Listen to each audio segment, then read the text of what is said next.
Hey,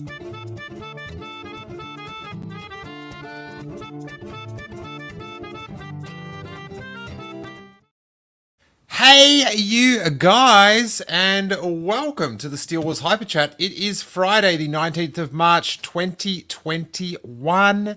How is everyone doing in the chat? We don't normally get a Friday show, but I missed a day or two this week, and the schedule opened up, so hey. For my chat people like Lidra, Catherine Neen is here, because it's Saturday. She got the day off in Australia. Mary Reed, Hom Dam, how is everyone doing? We're going to run through a few Patreon questions. Michael Nip, I think he's got a question. Nick Smith is in the house. Finally got to catch a show. Been working a lot. Me too, man. I've been trying to format a blog on the Shopify platform today, and frustrating, but that's why we have Star Wars. Andre Oliveira, hi from Portugal. How you doing, man? I gotta say, I know this is probably the first thing that everyone thinks of when they think of or if you're an idiot like myself, but God, I miss Nando's. Oof. It's everywhere. Portuguese chicken takeaway place, mid-level in Australia. It's in England as well, London as well. And in America, the only place I've ever seen it is in Washington, D.C. Oof. Love it. You can get the sauces here, though, so it's very good. But how you doing, Andre? What time would it be in Port? I say it might be the morning. But let's get to some questions. If you've got some as well in the chat, hit it. Lidra says, gosh, I love the outfit of your thumbnails. Thank you very much. Let's hit a question from Thomas Sutton here. Hi, Steele. If Star Wars clothing was considered normal in our society, in our society or in wider society? Because in our society, Star Wars clothing is very, very accepted. Oh, it's almost midnight in Portugal, says Andre.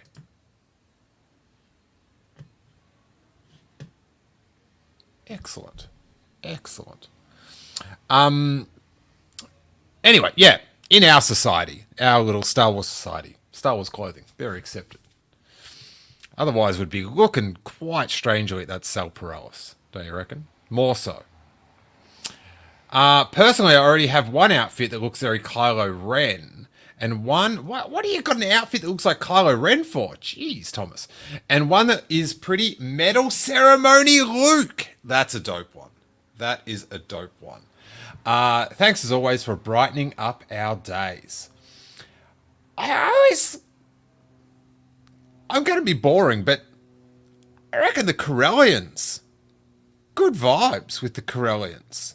Han Solo's little outfit, not so into the vest, but ceremonial Luke. That's that sweet yellow jacket. Always liked Bespin Luke. Because I loved cargo pants. And in the late 80s, right, cargo pants were very popular in skateboarding before wider society. And because of that, they were very hard to get in Australia. But they were like this sought after skateboarding thing. So I always thought Luke, although when you look at the outfit, the jacket is too high.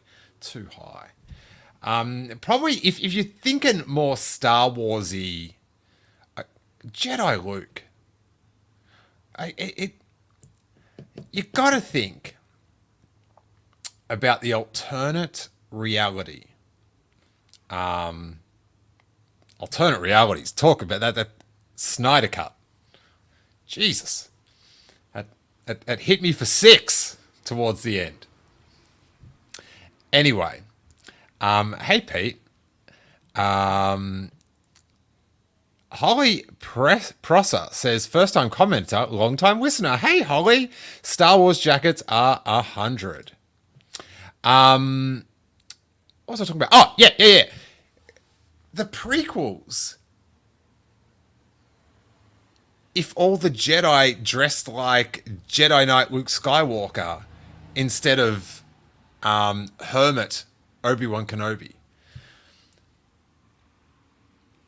I just, if they all had those black variances on that, but it would have been so tight. Even Yoda in a little black Jedi Knight Luke type get up. I'd be into it.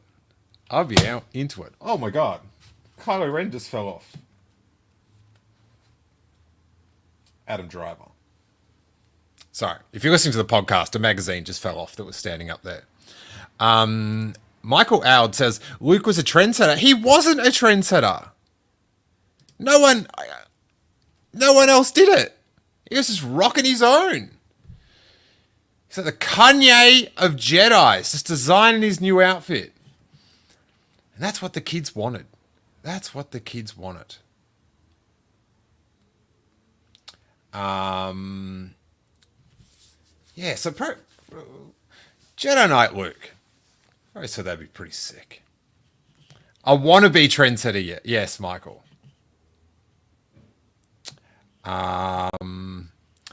Andre Oliveira in the chat in Portugal asks, any plans for a Star Wars Schmodown return? Nah. I'm just not of the level.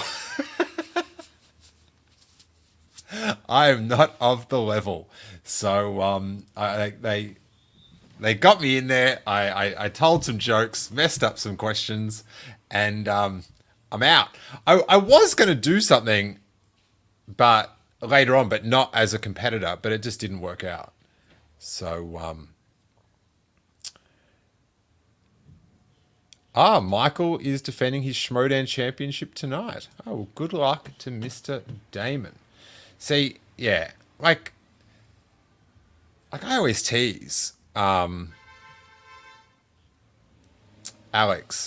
Star Wars Explained, about that he studies for the games. And I'm like, that's cheating. You just got to know it. So I don't have the, I think it's rad. And I think it's cool that, people watch, get behind it. But I just don't know enough stuff. And I'm forgetting. I'm forgetting. I'm just, as I'm doing this, I'm forgetting Star Wars trivia that I once knew. I actually clicked on Alidra. Hello. But Andre says match you participated was legendary. It was a lot of fun. We had Alex, Geek Girl Diva, Sam Witwer. It was a good time. It was a good time. And Emily Lind has entered the chat. Everyone's happy for Emily. Hey! Oh, while we're talking about that, Cano Bite Dispatch. Very fun episode that went up yesterday where I thought I had been on their show before because I've listened to every episode and I talk to them so much. But I'm not a returning guest. I am a first-time guest on this week's episode. So we have a lot of fun. Particularly if you want to hear about Gossip Girl. Bobby Gordon asks, how did you first meet Corey? And how soon into your friendship did you realize he would be great content for your show? I met Corey recording a podcast on the Now This Is Podcasting podcast. And I sort of didn't gel with him immediately, but it was when we went to Comic-Con and we just, I just this is the funnest dude to hang out with. We're looking at all this cool stuff. And what makes it cooler is Corey's commentary on it. Um, he just views things from his way, and I just find it so fascinating. So yeah, it was when we went to Comic Con, we were staying together, and we just melded together through our love of $2 7-Eleven hamburgers, cheeseburgers as well. We that was definitely our thing.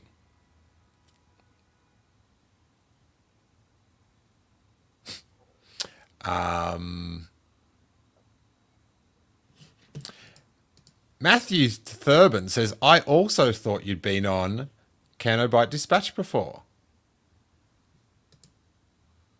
So lie, buddy. And it's my life.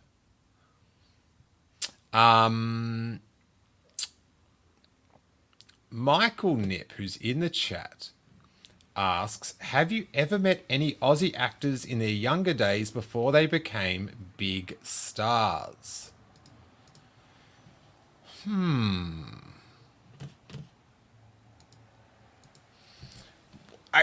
Maybe soon. Is Ronnie Chang, is he a big star now? He's going to be in like a Marvel film. So,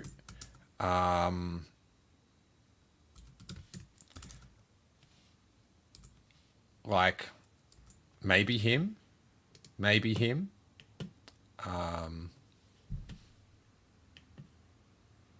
Sorry, I'm just. I don't think I knew any of the real famous actors here before they were famous. Ben Mendelsohn, he was already famous. We're not really friends. Just missed it. Just missed it. Hannah Gadsby, who's got big comedy specials on Netflix. We were actually in the same stand-up comedy class. We went to, there was like a lady that came out from LA to teach people stand-up comedy, and both me and Hannah had never done comedy before, and she flew up or got the boat up from Tasmania, and definitely was a standout in the class. There was a lot of people in the class, like 80 people or something.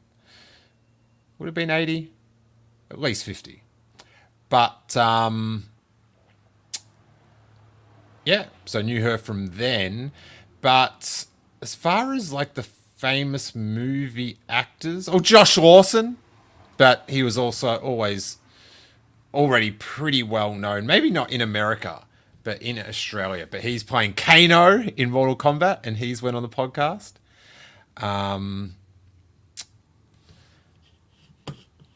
Okay, Ronnie's going to be in Shang-Chi. Matthew Thurban says, can you get Paul Dempsey back on the podcast? That would be neat. Maybe. I've got another podcast for him to go on first. Then we'll do that.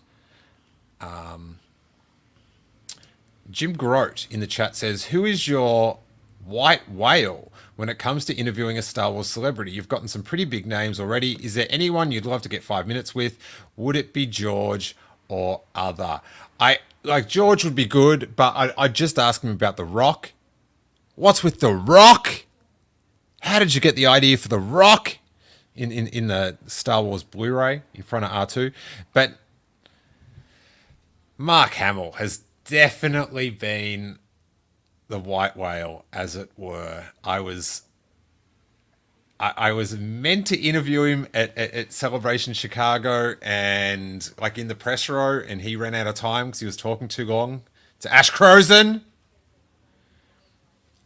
and missed it. He did talk to me live on television on Jimmy Kimmel. Well, it wasn't live to tape, and you can watch a YouTube video of that on my channel where he just started talking to me in the crowd. Although maybe they edited out a bit of that, but Jimmy Kimmel talks to me in the crowd. So in my channel, look up Jimmy Kimmel, and you'll see me on the Jimmy Kimmel Show. Andre Oliveira says, the rock in front of R2 was geoed. Ah, ha, ha, ha, ha. Justin DeRoche. Hi, Steele. It's Justin's wife. He's driving us home in the minivan and wants to say hi. Hi, Justin. Keep your eyes on the road. Keep your eyes on the road. Catherine Neen adds that, Reese Nicholson, a good buddy of mine, has also got a Netflix special and is going to be a judge on RuPaul's Drag Race in Australia. He's also on Conan O'Brien. Yeah, it's hard to, because like, it's hard to remember who's famous in America and who's just famous in Australia. Just pathetically Australian famous. Dun, dun, dun. Paul Ponte asks, what Star Wars planet that they have not revisited would you like to see a return on any of the Disney Plus shows?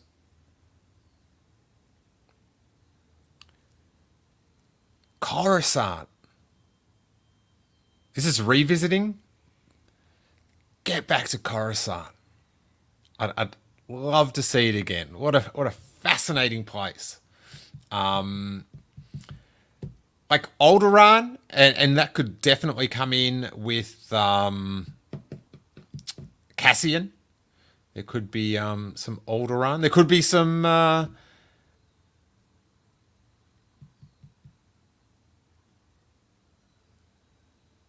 It could, yeah.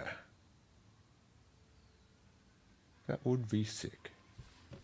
Sorry, I was thinking about other planets. I was thinking about other planets. I don't know. What about you guys? What planet would you like to have them revisit? I just reckon Coruscant. There's so many options for it. Catherine Neen in the super chat says, please try to interview Diego Luna. Buddy, I'd love to try interview Diego Luna. We'll see how the pieces lie at the time. We'll see. We'll see who we're doing stuff with at the time. But Catherine, if I do, you're definitely getting a shout out, buddy. Don't worry about that. Leidra says Naboo would be nice to see again. Naboo would have been nice to see in that Rise of Skywalker. I tell you that much, Leidra. I know what planet I want to see that I haven't seen. Shili, home of the Togutas, the Wattos. That would be a bit much. All right, Homdam, let's see Kashyyyk again. Emily Lynn back to Endor. Come on, Emily. We've got Return of the Jedi. We've got 2 Ewok movies. We've got The Rise of Skywalker. But who are we kidding? Who doesn't want to see more Wicket, huh? Andre says Camino in the Book of Boba Fett. That would be that'd be pretty sick. Be pretty sick. I want to see Camino on a sunny day. Hey? It's all negative. All rainy days at Camino. And Justin's wife says Dantooine. Justin's still driving. Oh my God. Everyone. It's happening. It is happening. I haven't dusted off this video for a bit. I wonder if it's still here. Oh my God. I don't know if I've still got it. Oh, it's not on here. Oh, yes, it is. Bang. It's big. In the chat right now. Star Wars Insider, Noah Outlaw. Oh, no. Noah Van Outlaw. Here we go. Is in the chat. Here we go. Noah Van Outlaw is in the chat. Very exciting. Noah Van Outlaw. Hey, if you listen to today's Kessel Run transmissions, Noah drops a rumor about the Kenobi series that I cannot believe. It's so... Check it out. But if that is true, baffling.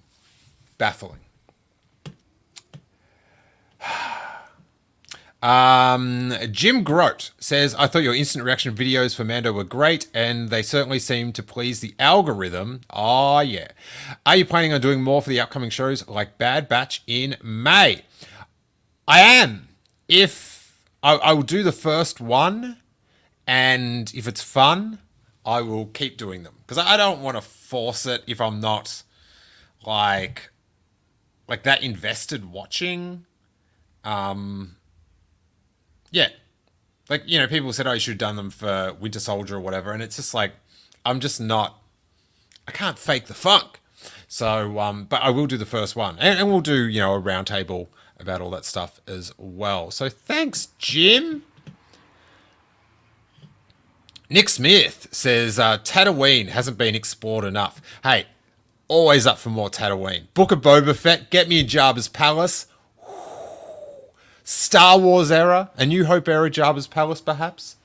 That would be super, super sick. What else have we got here?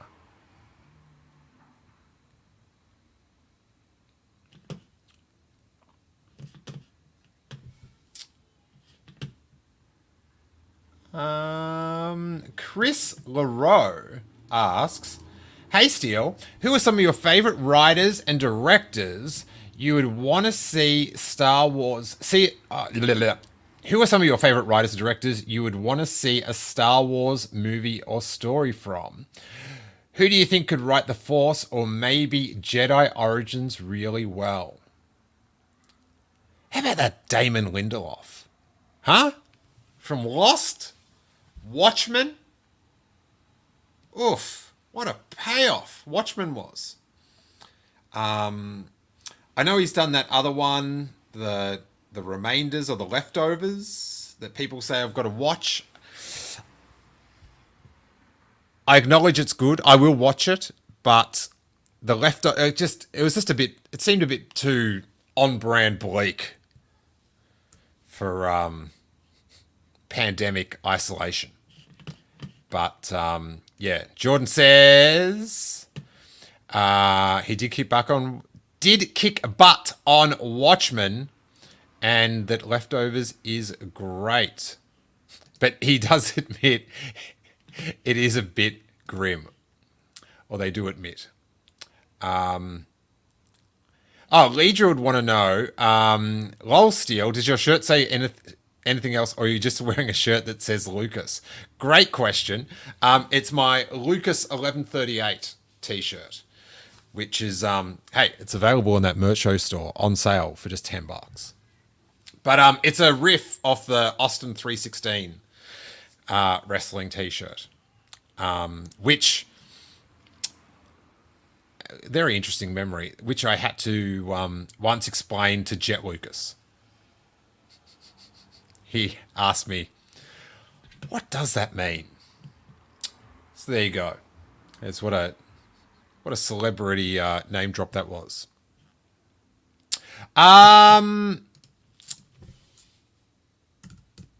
Who else?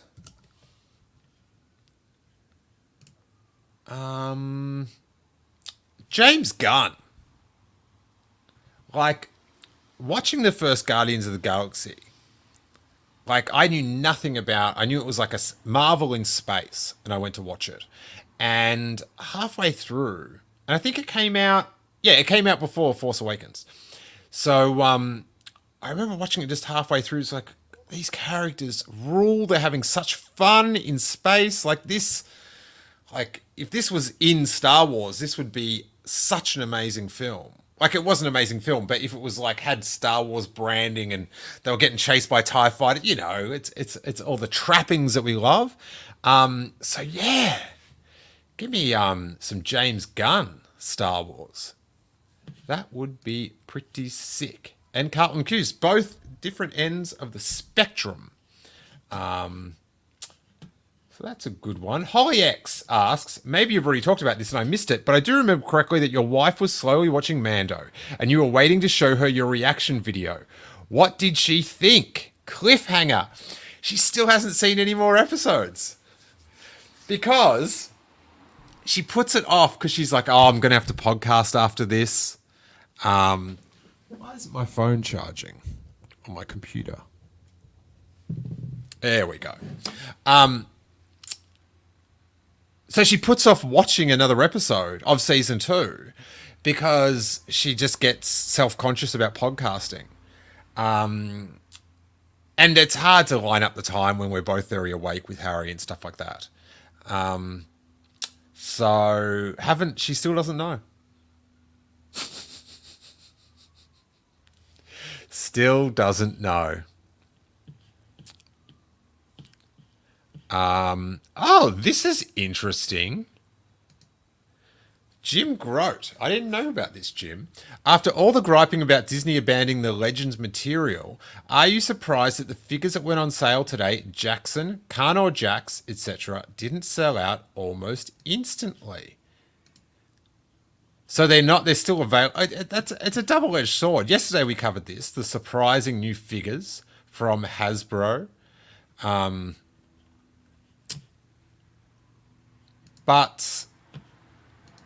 there's like they're all comic book, there's Jackson, Carnor Jax from Crimson Empire, Luke from Dark Empire, from Heir to the Empire, one of them.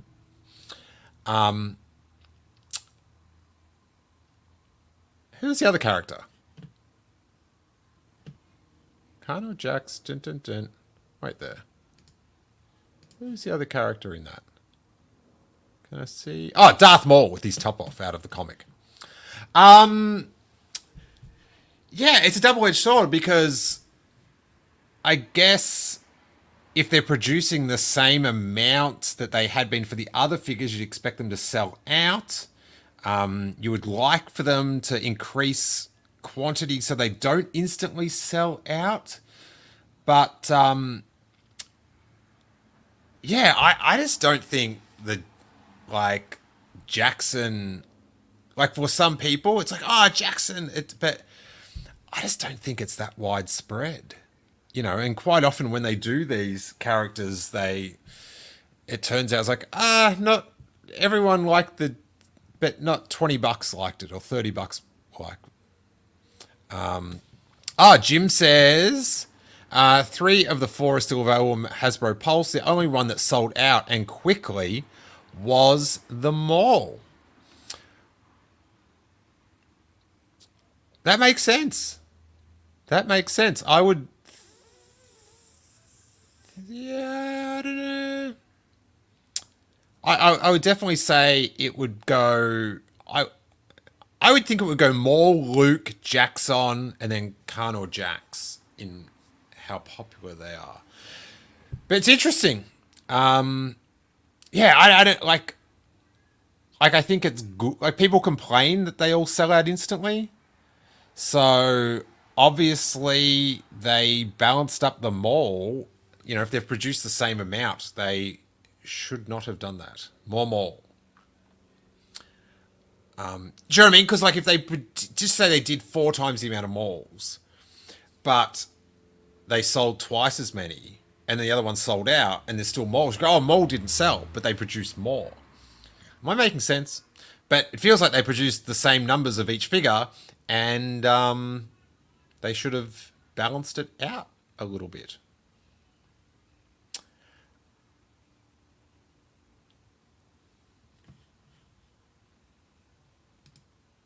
Nick Smith says, it's like Legends canon didn't mean that much to them after all. Well, it does to some people, and other people just let's find anything negative to say or pretend that we're into to be negative. What else? Oh, we've got one here from Rebecca Edwards that we will finish up with.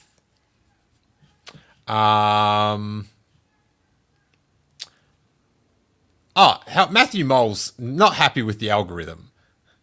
There's only 12 likes, so hit a like if you like. If you don't like it, hit dislike. Just give me something. Jim Grote says, I I get Luke still being available. It's a repaint of a figure from last year. Oh, that's true. But the other three I thought would prompt people to buy to show interest in more Legends stuff. Nick Smith says, I can't like it again. Thank you, Nick.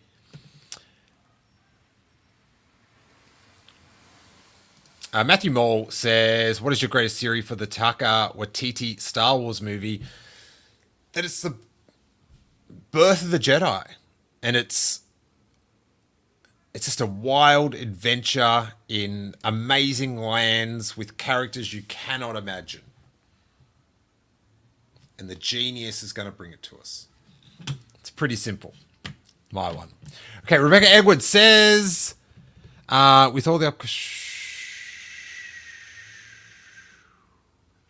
that one's a bit about the schedules. I'll have to look that up, Rebecca. But I'll do the second question. How into Star Wars is Harrison getting these days? Does he still have his Wicket as his sleep buddy?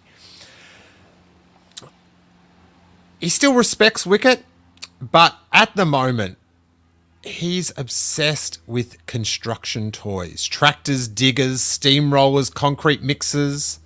They can be from all different scales. He's got Jublo ones, he's got plastic ones with battery noises, and then he's got a Play-Doh cement mixer, and he loves them all equally.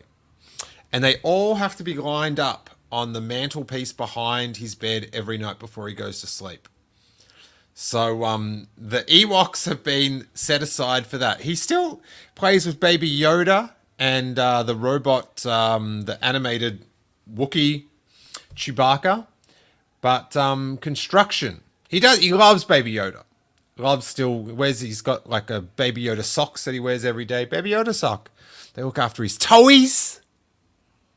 It's good of them. Yeah, but he's doing good. Jordan Taylor used to sleep with his Rancor. Oh, that's a hard... What, the plastic one? That's gnarly. Leidra says, I love phases that children transition through with their interests. Lol. Me too. It's very fun. But on that, I best be off because my parenting duties do begin. Oh my God, Jordan used to sleep with a plastic Rancor. Ouch.